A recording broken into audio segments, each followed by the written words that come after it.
Setelah langsung masuk, Pak. Tadi sudah banyak dibahas tentang Parson dan kemudian turunan-turunannya ya. Nanti ada teori modernisasi dan seterusnya. Tapi nanti akan dibahas secara khusus. Jadi ini sedikit sejarah. Dia lahir di Colorado dan dia sebetulnya menyelesaikan sarjana di London School ya tahun 2024. Berasal dari kalangan agamis dan intelektual. Kemudian dia pindah ke Jerman dan walaupun tidak bertemu langsung dengan Max Weber, namun pemikiran-pemikiran Weber ternyata sedikit banyak merasuki pemikiran Parson ini.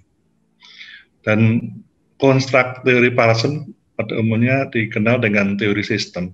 Jadi berpikir interdependensi antar elemen-elemen masyarakat itu. Apa itu fungsi ya, sistem kita pahami ya, satu kompleks aktivitas ya, satu sama lain saling membutuhkan, dari saling berinteraksi untuk melakukan suatu apa ya, kebutuhan, memenuhi suatu kebutuhan. Output sistem itu. Jadi ada teori struktural fungsional.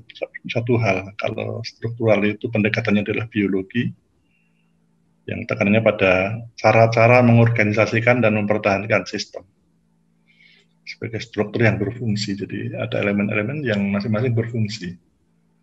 Kalau sakit ya ke dokter misalnya gitu ya. Kalau capek ya ke tukang pijit misalnya.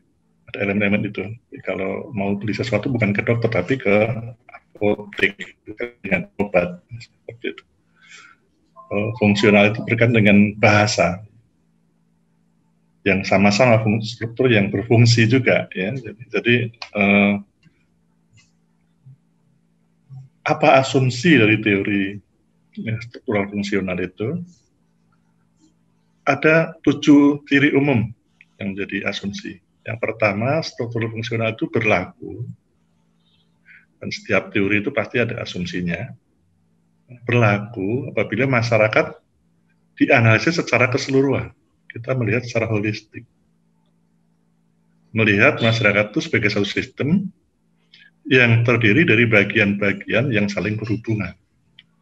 Kalau kita berasumsi seperti itu, baru berlaku teori fungsional. Hubungan tersebut bersifat sebab akibat dan tidak linier ya. A menyebabkan B, tapi B ini bisa disebabkan oleh A dan juga oleh yang lain. Dan sistem begitu kalau berpikir. Tidak satu faktor penyebab sesuatu itu terjadi, terkondisikan. Saya nggak buka kameranya karena apa ya? Kayak memeti, tahu memeti ya? Memeti itu hantu ya. Tampak dengan kepalanya doang, badan-badannya nggak kelihatan. Jadi itu asumsi yang kedua ya. Kita melihat bahwa sesuatu entitas masyarakat, bisa organisasi atau keluarga, itu sebagai suatu sistem yang ada elemen-elemen sebagai subsistem.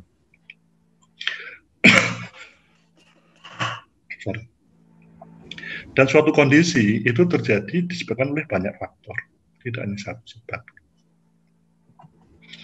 Mungkin kepala pusing bukan karena minum sesuatu, tetapi bisa juga karena kehujanan. Tidak minum sesuatu segera, tidak mandi segera, akhirnya jadi pusing. Jadi pusing kemudian jadi sakit karena suhu yang tidak merata dan sebagainya. Nah itu sebetulnya cara berpikirnya, tidak satu faktor. Sistem itu senantiasa berada dalam keadaan yang keseimbangan dinamis. Tadi juga disinggung apa istilahnya, keseimbangan itu tidak berhenti, tapi dia tidak stabil, kembali stabil lagi, tidak stabil, kembali stabil lagi. Nah, seperti kalau kita memikirkan corona ini dari perspektif sistem ini, apa? Perspektif dari Parson ini, ya ketika corona ada, terjadi goyang ya, kita kacau gitu ya. Tapi kemudian menemukan keadaan normal baru. Misalnya sekarang walaupun meningkat tapi orang lebih tenang.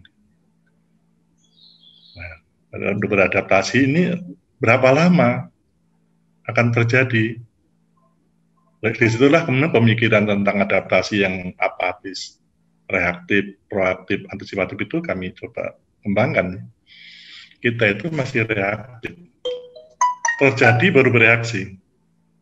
Tentu akan siap kita misalnya ini akan terjadi 10 tahun. Kalau gitu gimana? Supaya 10 tahun kita hidup berdampingan tanpa harus merasakan risiko. Kembangkan sistem early warning system misalnya ya. Sistem isyarat ini, kalau ada gejala begini, apa solusinya? Kalau ada gejala gini, apa solusinya? Satu. Yang kedua, vaksin. Nah, kalau vaksin itu berlangsung hanya berapa? 6 bulan, ya itu akan mengurangi, tapi nanti virus yang mutasi itu nggak kebal lagi gitu kita masyarakat. Tapi walaupun terjadi mutasi-mutasi, kalau sudah terlatih menghadapi virus itu juga nanti seperti di mata kuliah itu sudah jelaskan, kayak flu burung, SARS dan sebagainya itu kan dulu juga seram ya. Jadi sekarang juga, apakah nggak ada? Ada, cuman sudah lebih kebal, lebih beradaptasi. Nah, kemudian penyesuaian terhadap kekuatan yang menimpa sistem itu menimbulkan perubahan, kemudian akan stabil setelah mampu beradaptasi. Itu asumsi yang ketiga. Kalau kita tidak yakin dengan asumsi itu, bahwa kita akan mampu beradaptasi, ya nggak berlaku teori fungsional. Gitu. Yang keempat, integrasi sempurna tidak akan pernah terwujud dalam sistem itu. Setiap sistem mengalami ketegangan dan penyimpangan, namun cenderung dinetralisir melalui institusionalisasi. Ada proses yang dari pusat itu yang melembagakan sesuatu normal baru. Maka pusat merumuskan new normal gitu ya. Nah, itu disosialisasikan sehingga terjadi proses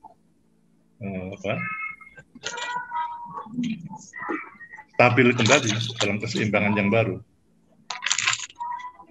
Nah, itu asumsi yang keempat. Jadi, ya pada dasarnya kita itu kan ada setiap kali ada sesuatu yang baru, ada ketidakstabilan, kemudian berusaha untuk beradaptasi dan sebagainya. Kemudian yang kelima, perubahan pada dasarnya berlangsung secara lambat, tidak revolusioner, ya, tidak. Ini kalau revolusioner, mohon di mute itu ya. Mbak Nurul. Jadi lebih memudahkan proses penyesuaian ketimbang suatu revolusi. Jadi aliran ini, paham ini mengandung satu proses yang direncanakan dan seterusnya. Sehingga kalau revolusi itu strukturnya kan itu berubah tiba-tiba. Kalau namanya revolusi itu perubahannya itu radikal. Strukturnya berubah. Perubahannya sangat mendasar gitu. Itu nggak berlaku teori fungsional. Karena memang strukturnya kemudian berubah fungsi. Yang tadinya rakyat menjadi penguasa. Misalnya waktu kemerdekaan itu kan penguasanya Belanda. Dan bisa Belandanya diusir, nggak ada, bukan Belanda lagi kan gitu. Itu bukan struktur fungsional, nggak berfungsi di situ. Mungkin kemudian pemerintahnya juga berubah sistemnya. Nah, jadi kita membedah suatu kasus, kalau itu revolusi ya jangan dilihat dari kacamata fungsional, tapi lebih cocok dengan kacamata konflik, gitu ya. Perubahan adalah hasil penyesuaian atas perubahan di luar sistem. Jadi beradaptasi terhadap perubahan yang terjadi di lingkungannya, pertumbuhan melalui diferensiasi, jadi spesifikasi, pembagian tugas, dan melalui penemuan-penemuan yang terjadi di internal. Ya, new normal tadi, misalnya kita ketemu vaksin, kemudian vaksin Nusantara misalnya, atau vaksin yang cocok untuk orang Indonesia, gitu, yang cocok di iklim tropis, ya, kondisinya seperti di Indonesia, ya, itu nanti akan jadi perubahan. kalaupun ada dari luar, itu menjadi sesuatu yang disosialisasikan, dimasyarakatkan atau diinstitusionalisasi, ya. Sehingga masyarakat siap. Seperti sekarang ini untuk pendidikan tinggi, terutama pasca sarjana online ini, saya lihat ya untuk di KMP ya itu lebih apa? Kalau diskusi gini yang nanya paling bisa 5, ini bisa 10, bisa. Dengan presentasi 3 ini mungkin yang hanya 1 gitu.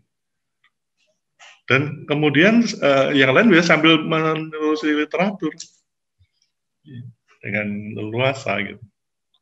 Jadi itu kenapa terjadi? Karena untuk yang pasca itu umumnya sudah mampu beradaptasi dengan perkembangan teknologi yang mutakhir, sehingga bisa. Tapi kalau masyarakat untuk SD, SMP mungkin agak gegar itu ya, di desa-desa di pelosok yang nggak bisa akses, nah itu menjadi masalah besar karena adaptasi masyarakatnya nggak siap beradaptasi, sehingga seharusnya dihadapi dengan teknik lain gimana gitu ya, itu yang perlu dicari supaya mampu beradaptasi masyarakatnya. Nah, melalui apa? Melalui penemuan internal untuk bagaimana supaya yang tidak akses internet, gagap internet orang tuanya, ya, itu bisa belajar anak-anaknya. Gitu.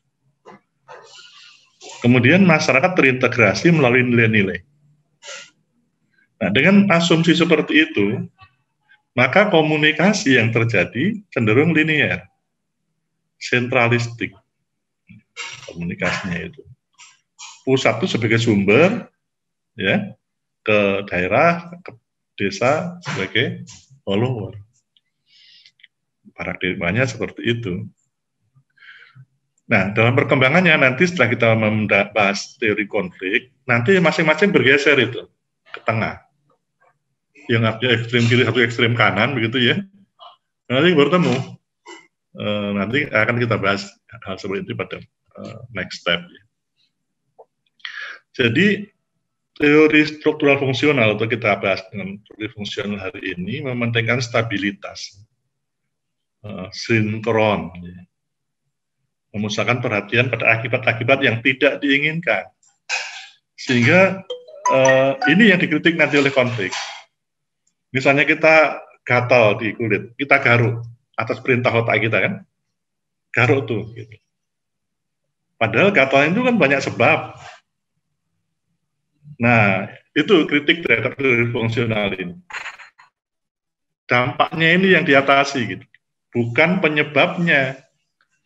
Jadi kalau kita menggunakan teori fungsional ya ini banyak perilaku yang tidak ini ya, harus dibuat tunduk patuh pada protokol gitu. Tapi kalau dari teori konflik nanti akan membahasnya orang berperilaku seperti itu karena apa? Suruh pakai masker nggak punya duit, nggak mampu beli. Ya sampai kapanpun nggak bisa beli masker kan. Nah itu yang seperti itu bukan struktur fungsional pendekatannya. Fungsional yang melihat pada dari itu akibatnya.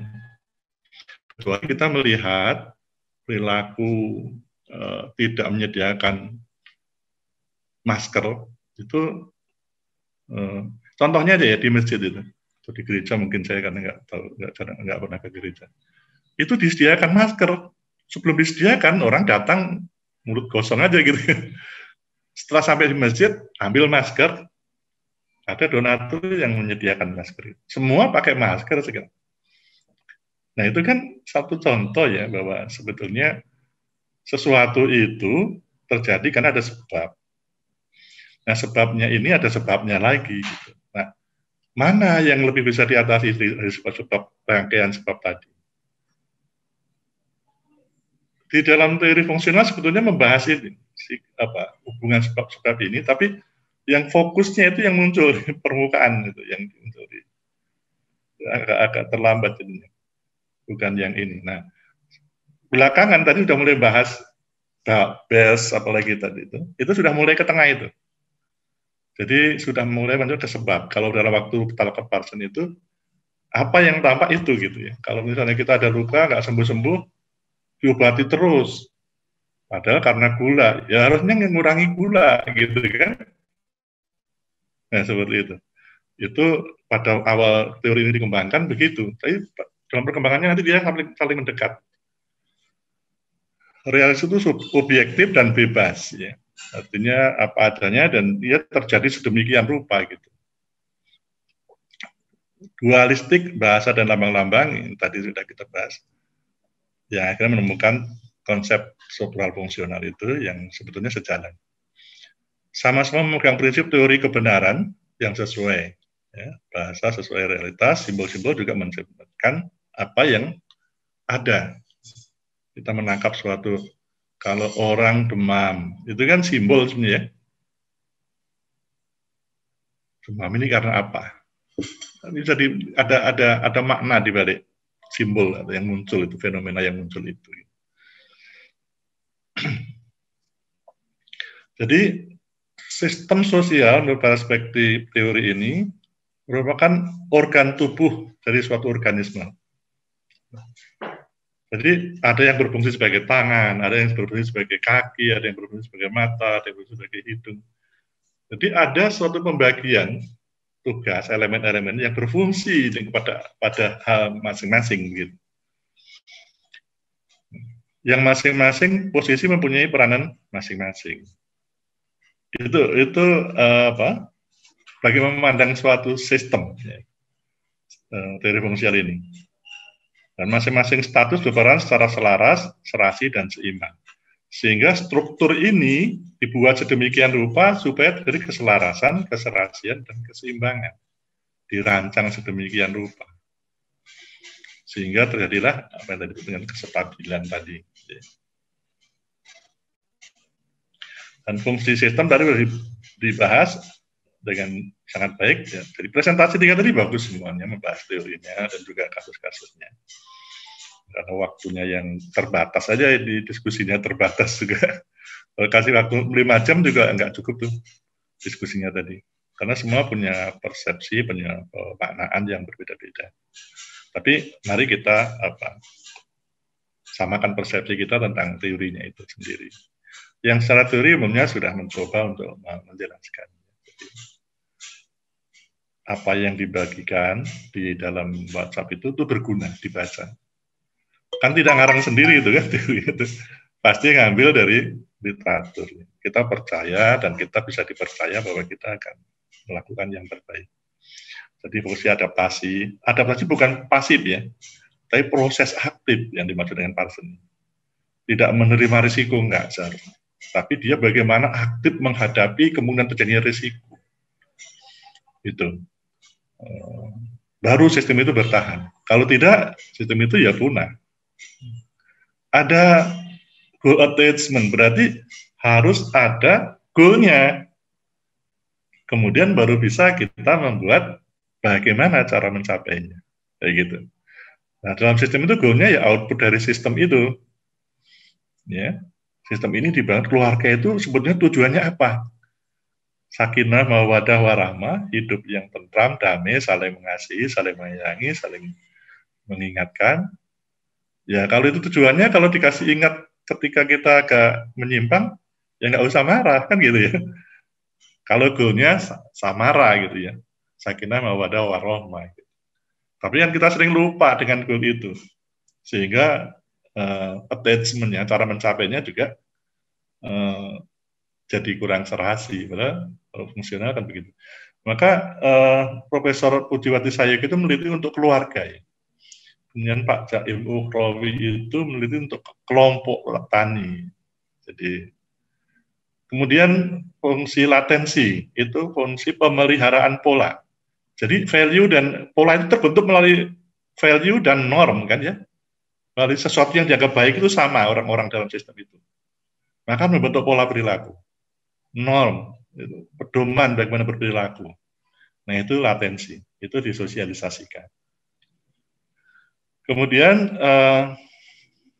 yang keempat, integrasi. Bagaimana mempertahankan pola itu, mempersatukan elemen-elemen tadi yang saling berinteraksi, saling mempengaruhi tadi.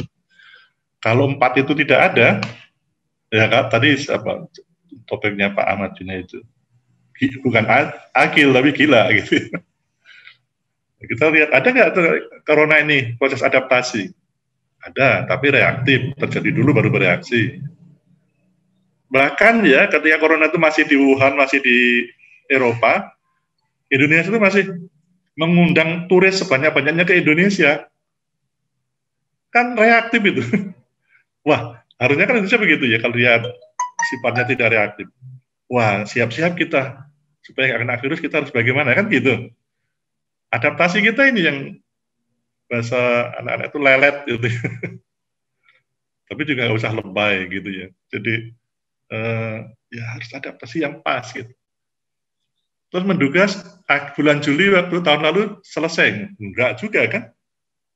Tapi ada yang memprediksi 4 tahun. Ada yang prediksi 2001. Sekarang ada yang sampai 10 tahun. Nah, bagaimana kita hidup berdampingan dengan corona ini? Demikian juga tadi ASI tadi ya.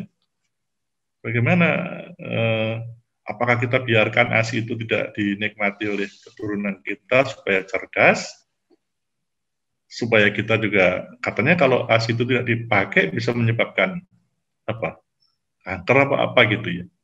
Nah itu yang bagaimana kita beradaptasi terhadap apa stimulan itu. Itu kalau kita berpikirnya secara teori fungsional. Nah, bagaimana peran komunikasi? Dalam perspektif struktural fungsional ini cenderung berparadigma linier. Dari pusat ke sebagai sumber ke masyarakat, sebagai follower gitu.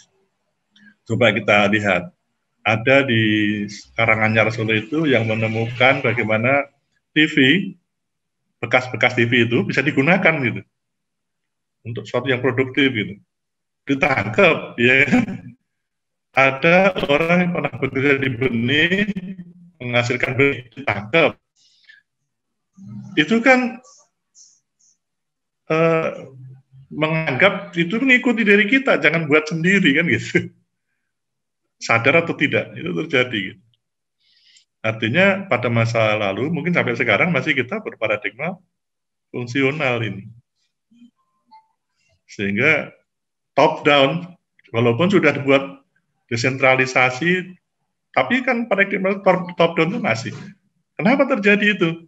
Ya, kalau kita lihat dari konflik. Masyarakat, pemerintah kita, administrasinya nggak siap. Dulu ada pedoman umum yang dikeluarkan oleh pemerintah. Ada pedum, ada apa yang pedoman teknis itu, juknis ya. Itu dari atas yang nyusun, daerah itu tinggal mengikuti gitu. Nah, ketika desentralisasi, pusat hanya menyediakan pedoman umum, rambu-rambunya. Diharapkan daerah itu membuat yang sesuai dengan kondisi itu. Tapi apa yang terjadi?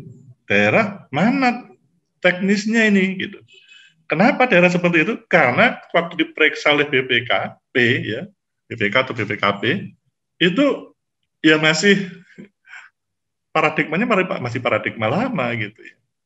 Sehingga kreativitas di bawah itu tidak berkembang atau sudah karena lama sudah tergantung seperti itu ya jadi instan itu di daerah. Jadi dalam beradaptasi itu yang tidak siap bisa strukturnya, bisa juga pelaku-pelakunya seperti kita yang pendidikan ini, daring ini ya, masyarakatnya nggak siap, bisa jadi. Orang dulu yang bisa makin banyak daring, blended itu, persentasenya lebih banyak daring, itu makin dianggap berprestasi. Nah sekarang semua daring gitu. Jadi dulu kita punya target 40% di IPB ini. Kemudian akan menjadi 60%. Tiba-tiba 100%. Tapi katanya itu bukan prestasi, gimana? Jadi, nah ketika itu akan dilaksanakan dengan baik, dipersiapkan dengan baik, semua diperhitungkan, nah itu akan memberikan satu prestasi. Kemudian prosesnya kok sosialisasi dan terjadi proses difusi ya, dari yang difusi itu kan ngambil dari konsep fisika, dari suatu yang pekat mengalir kepada yang tidak pekat. kan gitu. Yang pekat ini, maka di situ akan ada teori Redfield itu ya, apa itu, budaya kota sebagai great tradition dan budaya desa pinggiran sebagai little tradition yang mengikuti budaya kota ini. Jadi itu Pak, teorinya karena di pusat itu lebih cerah gitu. Nah, sekarang itu kan di daerah, di masyarakat kan bisa membuat kreativitas dengan adanya YouTube itu nggak berlaku lagi misalnya. Jadi difusi itu bisa sumbernya dari sesama masyarakat kepada masyarakat lain, atau dari masyarakat misalnya lumbung gitu kan apa budaya lokal yang kuat itu bisa menjadi nasional gitu. Tempat menyimpannya yang bisa aman dari apa kutu, dari dengan silo gitu ya, pakai apa stainless steel gitu yang nggak bisa masuk tikus, kecoa dan sebagainya. Itu bisa berkembang dari daerah yang kemudian diambil secara nasional. Yang lain bisa meniru, daerah yang lain bisa mengembangkan dengan kreativitasnya. Juga di dalam hal apa ya energi misalnya di kepulauan-kepulauan itu kan bisa mengembangkan energi gelombang, di mana gelombang naik turunnya itu bisa menggerakkan turbin. Gitu. Kalau kreativitas itu mendapatkan fasilitas, terfasilitasi, terakomodasi, mungkin akan lain suasananya. Sehingga paradigmanya, siapa itu belakangan sendiri, teori difusi, Roger itu ya, itu sudah self, apa istilahnya, jadi sudah mengakomodir bahwa sumber pesan, message, ya, inovasi itu bisa ada di sama petani sendiri. Decentralized diffusion, ya. Jadi diffusion terjadi di antara masyarakat sendiri secara meluas. Itu proses difusi itu kan linear ya, dari yang kental kepada yang tidak kental. Kemudian enkulturasi, meneruskan atau memodifikasi peradaban lama. Nah, fungsi kontrol sosial oleh pusat. Jadi ini perspektif struktur fungsional versi Parson, dan sekarang tadi sudah banyak teori-teori yang bisa kita kembangkan. Jadi kalau kita memahami suatu teori itu pahami juga asumsinya. Bagaimana suatu teori itu memandang sistem. Nanti juga di teori fungsi konflik, bagaimana teori memandang sistem sosial itu. Apa asumsinya? Itu bisa kita temukan di dalam tulisan-tulisan. Kadang-kadang di dalam tulisan nggak membuat mengungkapkan hal itu, ya. Dalam tulisan di Google itu. Bagaimana perspektif fungsional itu dalam memecahkan masalah? Masalah ASI, masalah apa tadi? Pak Heri tadi apa tadi? Perkawinan dini, Pak. Pernikahan dini, ya. Ya, pernikahan dini. Pernikahan dini itu belum tentu jelek gitu, karena budayanya di situ kawin-mawin kan. Nanti sudah dirubah nggak boleh nikah dini, akhirnya pada usia nikah dini dia melakukan hubungan tidak sah, ya. Nggak siap kan, misalnya bisa begitu. Ada proses adaptasi, kalau nikah dini itu harus bagaimana. Nah, itu terjadi karena di masyarakat di mana pernikahan dini itu terjadi, biasanya kalau terlambat nikah itu dianggap aib gitu ya. Coba, itu kan ada penelitian Bu Titin ya, promosi Bu Titin kemarin kan, yang saya tanya, saya kejar ke dalam pendalamannya itu waktu promosi.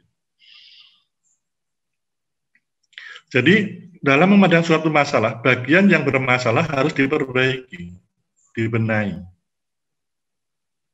Jadi itu di fungsional asalnya itu. Organ yang sakit harus diobati pada bagian itu, padahal bisa terjadi persoalannya bukan di tempat yang sakit itu, tapi faktor lain. Jadi kasus diabetes misalnya itu bukan yang diobati yang sakitnya itu aja, itu diobati tetap. Tapi sebetulnya itu berkaitan dengan bagaimana dia konsumsi gula, ya, zat dari gula itu. Kemudian menghindari konflik dan mewujudkan keserasian, keselarasan, dan kestabilan. Kata kestabilan itu kadang-kadang kemudian Kalau kita ingat trilogi pembangunan, itu kan masih ingat ya. Trilogi kan stabilitas, pertumbuhan, pemerataan. Ketika stabilitas itu menjadi prioritas pertama, wow, itu tangan besi, top down. Semua harus nurut. Gitu. Karena kalau nggak gitu kita juga kayaknya itu pada waktu itu cocok ya, karena terjadi pemberontakan PRI, DITI, dan seterusnya. Yang itu tidak menutup kemungkinan ada pihak yang menunggangi, ya, supaya kita jangan sampai kokoh sebagai negara merdeka. Kemudian jadi komunikasinya berparadigma cenderung linier. Itu perspektif komunikasi dalam perspektif teori fungsional atau struktural fungsional. Dan bagaimana perubahan sosial terjadi? Perubahan itu tidak pernah mendasar, hanya sekedar modifikasi pola, tetapi dengan mengatasi dari perpecahan terkait dengan kelompok kepentingan yang ada, yang resisten oleh peran-peran kelembagaan di dalam sistem sosial itu. Apa yang harus diperbaiki, apa yang harus diperbaiki. Sehingga kalau kita konsisten dengan teori fungsional ini, ya reformasi ini sebetulnya. Ya, jadi diperbaiki mana yang harus diperbaiki, gitu, bagian-bagian mana. Jadi dalam menghadapi perubahan sosial ini, asumsinya bukanlah suatu problematis dalam pemeliharaan sistem sosial itu. Ada masalah ya. Dan persoalan keimbangan itu lebih dilihat sebagai sekedar modifikasi pola-pola yang menuju pada keselarasan dan kestabilan. Jadi kita ini kalau dari kacamata fungsional sedang terjadi goyah kestabilan kita ini. Ada yang kalau di dalam ada yang beribadah harus jarak itu nggak boleh, ya. Berjarak itu nggak boleh. Ada yang berpandangan pakai masker itu kalau waktu lagi sholat nggak boleh. Ada satu spot-spot ulama yang mengutamakan, yang mengatakan itu. Nah itu kalau itu bisa bikin ya, bisa bikin perpecahan. Nah kalau ditanya pada saya seharusnya bagaimana? Ya akhirnya pada bagaimana kita menjaga silaturahmi, persatuan itu, ya, dengan keyakinan masing-masing gitu. Kalau itu dipencing, ya akan hancur lagi sistem sosial yang sudah terbangun lama ini. Dan proses perubahan itu melalui perencanaan, ya, proses keselarasan, kontinu dan tanpa konflik. Kalau ada konflik itu diatasi. Ya, kalau kita ingat, walaupun nggak diakui ya, para masa Orde Baru itu perspektifnya fungsional. Itu dulu kan gali itu apa ya? Preman-preman babat habis kan? Penembak misterius. Seperti itu. Nah, itu kan menghindari konflik gitu, supaya jadi selaras gitu, supaya jadi serasi begitu. Kali-kali itu dengan sesuatu yang harus dibasmi gitu ya. Bukan disadarkan, disahkan. Sampai fungsi kontrol yang 5 itu dilumpuhkan kan, pers di recall ya. Pers itu dia apa dia? Yang di recall itu legislatif ya, di bredel ya, perguruan tinggi tangkap, di brandel Prof. Saya dengar azan di bredel ya, dibungkam Prof. Sudah azan ya? Di mana di azan ini? Pak Ibis kan Indonesia Timur. Tengah mungkin ya. Pak Ibis, gimana nih, silakan. Tengah. Sholat. Tengah. Ini dilema ini. Baik, nanti dibaca aja. Ini sudah saya buat mudah itu pointernya ya. Tapi kita masih ada waktu yang masih bisa, tapi yang mau sudah sholat ya monggo. Dalam waktu kurang 15 menit kita akan sharing ya. Saya jangan dianggap yang paling tahu. Sama-sama mencoba memahami suatu konsep teori kita ya. Baik, silakan kalau ada yang mau didiskusikan. Assalamualaikum Prof. Boleh, Prof? Mohon izin. Monggo, Bu Ismia. Prof, mohon pendapatnya dan arahannya mengenai asumsi bahwa untuk mencapai equilibrium itu harus ada yang dikorbankan atau pasti ada yang menjadi korban. Menurut Prof, bagaimana dengan asumsi ini? Terima kasih. Ya, seharusnya kalau konsisten dengan fungsional, nggak harus jadi korban, tapi dia harus berubah secara persuasif, secara sosialisasikan nilai-nilainya, normanya, gitu, sehingga dia berubah. Kalau saya cerita tentang Gali tadi ya, yang preman tadi, itu bukan konsisten dengan fungsional, Bu. Jadi nggak harus ada korban, tapi atau ada yang dikorbankan, tapi harus berubah dengan proses sosialisasi atas nilai yang baru. Dan nilai diterima dulu, baru sosialisasikan. Itu Bu Ismia. Kalau ada yang dikorbankan itu bukan fungsional sejati, ya, tapi diperbaiki, gitu. Oke, saya kira itu ya. Jadi kita bisa berpikir yang mana saja yang cocok dengan asumsi.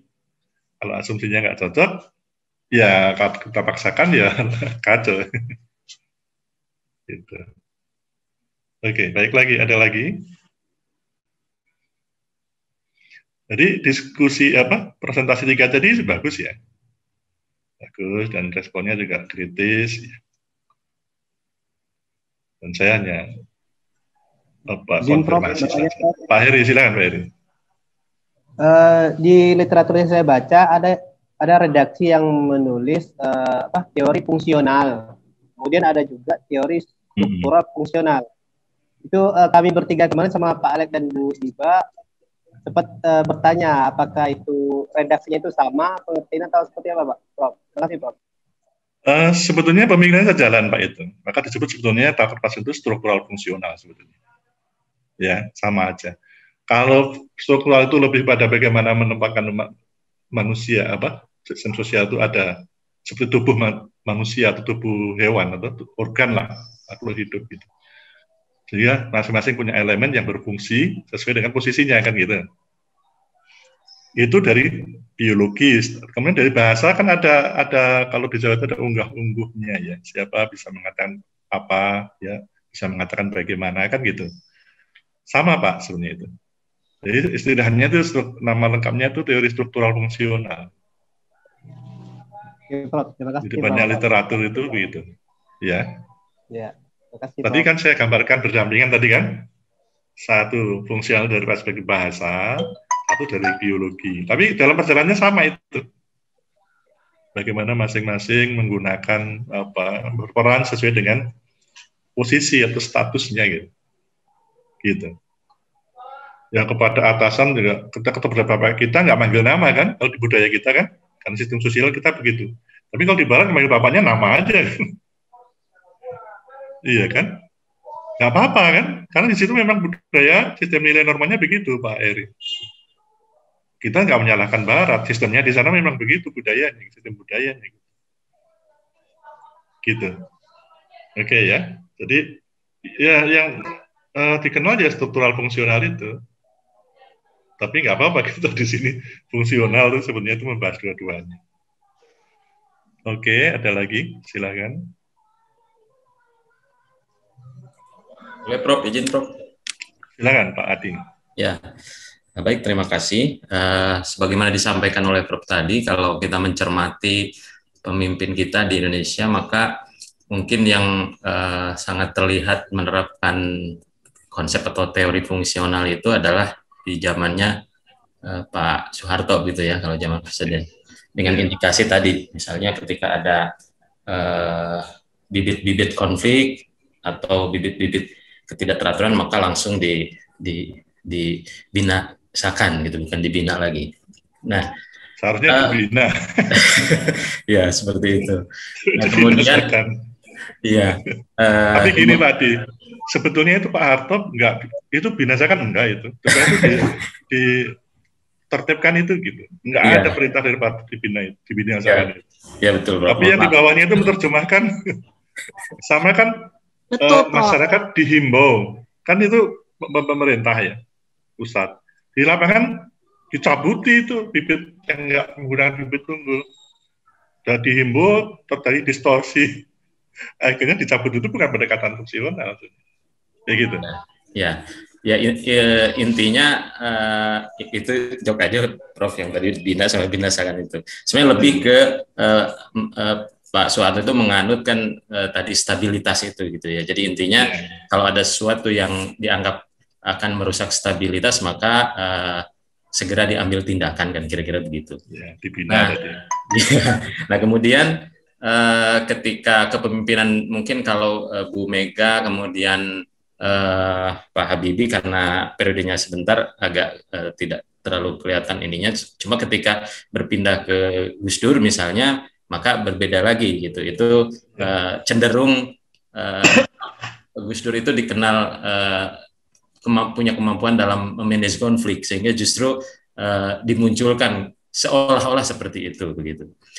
Nah kalau kita melihat fenomena sekarang dengan kepemimpinan Pak Jokowi begitu, ada tanda-tanda sekarang juga ketika ada sesuatu yang membuat ketidakstabilan, maka itu juga cenderung diambil tindakan cepat untuk dalam tanda kutip tadi mungkin istilahnya mungkin apa ya menertibkan atau apa begitu. Nah menurut pendapat Prof cenderung kalau kepemimpinan sekarang mengarah seperti apa gitu. Kemudian yang kedua, satu lagi Prof, ketika kita mencermati suatu fenomena masalah, kemudian kan kita tentu menggunakan salah satu teori, katakanlah teori fungsional atau konflik itu kan sebagai sebuah ground teori begitu atau teori utama atau teori induk begitu ya. Nah di dalam pemilihan teori ketika kita menganalisis masalah itu sebetulnya dasarnya seperti apa? Apakah kan ada yang cenderung misalnya mohon maaf kalau NGO begitu cenderung lebih suka pakai pendekatan-pendekatan atau teori-teori yang konflik begitu atau teori-teori yang kiblatnya ke Karl Marx misalnya seperti itu. Kalau yang di garis yang lain ada yang lebih suka pakai Max Weber misalnya seperti itu. Nah kalau saya kadang-kadang mana saja yang memang sesuai dengan solusi itu yang kemudian kita gunakan atau seperti apa Prof itu baiknya ya kalau yang seperti itu. Ya, oke. Yang pertama tadi menganut yang mana pertanyaan gitu ya? Ya. Kalau memang Pak Harto itu cenderung struktural fungsional, walaupun tidak diakui ya, tapi fakta cenderung begitu. Nggak sepenuhnya juga karena ada binasakan tadi itu posisi-posisi di bawah itu kadang-kadang memahami bahasa simbolik itu dari fungsional sebagai struktur dalam fungsional bahasa itu, yaitu tadi petani dianjurkan untuk menggunakan bibit unggul, tapi bawah wajib menggunakan dihimbau sampai dianjurkan sampai diwajib berubah kan terjadi. Tapi paradigma besarnya adalah fungsional dan juga sudah mulai berpikir sebetulnya di akhir-akhir dari masa Orde Baru itu sudah banyak menggunakan teori sistem yang cukup baik ya, dynamic system itu dipakai di situ.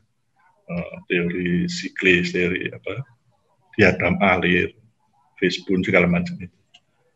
Nah, pertanyaan yang kedua tadi tentang apa tadi ya?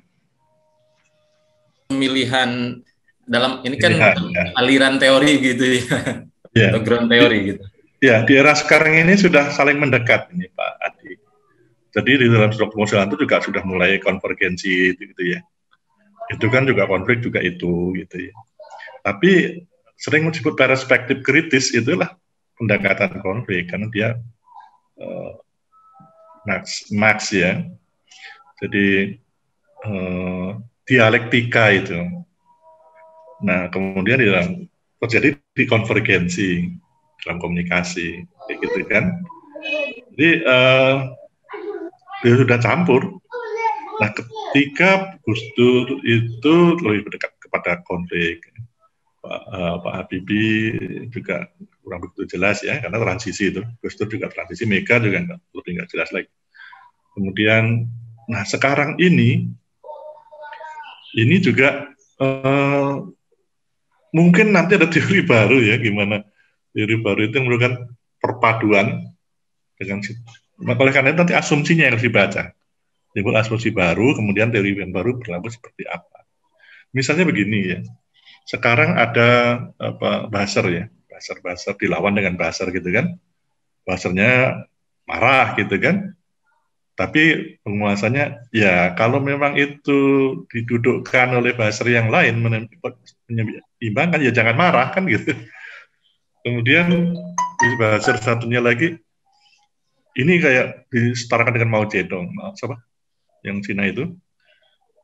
Jadi dikasih kesempatan waktu dia mau naik itu, kasih keleluasan untuk mengkritik. Udah itu dihabisi. Di Cina kan gitu dulu ya.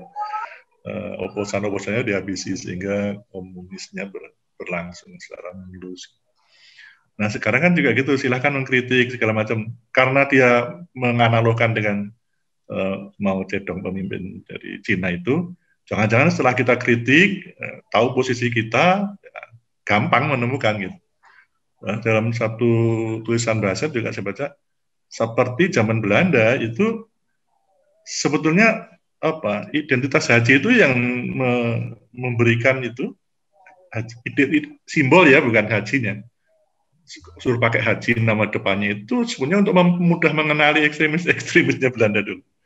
Karena Belanda itu dihadapi oleh kaum-kaum yang beragama, terutama Islam ya, yang itu menuntut keadilan gitu ya. Sehingga pakai kopiah putih gitu yang mepet itu kan sebenarnya juga mungkin bukan dari sana, Paus juga pakai gitu kan. Ya. Tapi itu untuk memudahkan bahwa ini tokohnya itu nangkapnya gampang. Jadi ada trik-trik di tingkat operasional yang untuk membungkam. Kelihatannya sekarang itu lebih menonjol teori konflik ya, tapi masih berkeinginan untuk fungsional gitu. Sekarang itu kondisinya itu. Memilih teori yang mana, ya kita pahami asumsi mana yang terpenuhi. Ya, konflik besok juga ada asumsinya, kita akan lihat ya sama-sama minggu depan. Itu Pak Adi. Jadi kita bisa melihat situasi itu tidak disamaratakan, tapi harus melihat asumsi apa ini yang terjadi ya, sehingga cocok nggak sebetulnya ini gitu. Gitu. Teori itu kan dibahas berdasarkan asumsi itu. Jadi nanti ada Dahrendorf gitu ya di tengah dia posisinya. Ya, tahun 1983-84 itu saya nulis di Sebentar Nasional. Saya paradigmanya yang ditulis Dahrendorf itu untuk memecahkan masalah konflik di NTT. Terus dibahas oleh orang yang ahli itu. Ini memang sudah bergeser, yang tadinya bergeser fungsional ke konflik, itu masing-masing ke tengah gitu. Dan itu yang di tengah itu Dahrendorf itu kan. Gitu. Dan sekarang itu sebenarnya tengah kanan kiri gitu, di tengah sudah gitu. Jadi kenapa konflik kritis? Karena konflik melihat penyebabnya. Akar masalahnya apa? Jadi waktu di CARE itu kita selalu membuat pohon masalah kan, akarnya, batangnya, dahannya, rantingnya, buahnya, bunganya, dan sebagainya. Mana yang harus diputus? Ya di sekitar akar itu kan ada unsur hara kan, situasi yang membuat itu menjadi sumber konflik. Ya itu yang harusnya dikondisikan. Misalnya kalau di CARE kan pemberdayaan, itu mengkondisikan di sekitar akar itu, gitu. Sehingga akarnya nggak subur, akar konfliknya yang jadi sumber penyebab konflik itu. Itu sebenarnya teorinya kita sangat dasar ya, bukan tanpa dasar teori gitu, cuma membangun pemberdayaan itu. Gitu Pak Adi. Baik, Prof. Oke, ada lagi? Silakan kalau masih ada. Masih ada 3 menit. Jadi nanti akan saya sharing ya, ini sudah lebih operasional ini dan lebih kondisi yang harus dihindari agar berhasil di dalam menerapkan teori fungsional ini, misalnya ini, ketidakaktifan secara biologis. Jadi, jangan sampai ada yang tidak aktif di dalam elemen masyarakat sistem sosial itu. Adanya keapatisan anggota masyarakat, masa bodoh, itu juga fungsional nggak berfungsi lagi. Ada peperangan total, ya, pemberontakan, ya, fungsional nggak berlaku lagi. Ya, untuk penghijauan suatu masa terhadap masyarakat lainnya, ada pencaplokan masyarakat Indonesia budaya. Kalau nanti kita bahas dengan topik imperialisme budaya, itu penghisapan suatu masalah terhadap masyarakat lain akan dibahas di dalam topik tersendiri nanti. Ya, insya Allah di akhir dari perkuliahan ini agak komplit lah dalam melihat suatu masalah itu akan lebih akurat dan akhirnya bisa lebih arif dan bijak. Akhirnya solusi yang kita ajukan proporsional, solutif gitu. Tapi ini baru satu sudah mulai rame kan, mulai terbuka gitu, kita akan membedah suatu kasus kehidupan di sekitar kita ini. Kemudian begitu yang kita harapkan, nanti makin banyak perspektif teori yang kita bahas, semakin kita menjadi individualitas kita semakin berbobot. Itu saya kira, kalau masih ada pertanyaan karena waktunya sudah azan maghrib di tengah tadi, silakan dicatat, kita ketemu minggu depan. Ya, catat aja kalau ada yang ganjel mau berangkat tidur, wah ini boleh ditanyakan pada waktu diskusi. Baik, makasih Prof. Baik. Terima kasih, Bro. Terima kasih atas kerjasamanya.